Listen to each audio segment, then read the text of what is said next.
Partai Golkar sementara memimpin perolehan kursi di DPRD Kota Makassar. Hingga 22 Februari 2024 pukul 14 WITA, Golkar sementara mengontrol 8 dari total 50 kursi anggota DPRD Kota Makassar Provinsi Sulawesi Selatan. Dengan perolehan sementara ini, Golkar otomatis mengkapling jatah Ketua DPRD Kota Makassar. Menyusul adalah Partai Nasdem, PKS dan Gerindra masing-masing mengontrol 6 kursi. 3 partai ini dapat jatah wakil ketua DPRD. 3 partai berikutnya masing-masing mengkapling 5 kursi, PKB, P3 dan PDI Perjuangan. Sementara Partai Demokrat sementara mendapatkan 4 kursi. Sebagai catatan, perhitungan ini belum final. Data masuk di website KPU masih 62% dan kemungkinan masih terjadi perubahan.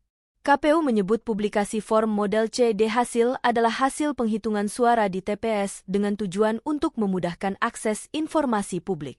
KPU saat ini sedang melakukan rekapitulasi di tingkat kecamatan. Hasil akhir pemilu dan pilpres akan diumumkan paling lambat 20 Maret 2024 ini. Anggota KPU Kota Makassar Abdi Gokcing mengatakan penghitungan di website KPU belum final. Hasil final akan dilakukan penghitungan secara berjenjang. Saat ini penghitungan masih berlangsung tingkat kecamatan dan ditarget rampung paling lambat 6 Maret ini.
Download Tribun X sekarang, menghadirkan lokal menjadi Indonesia.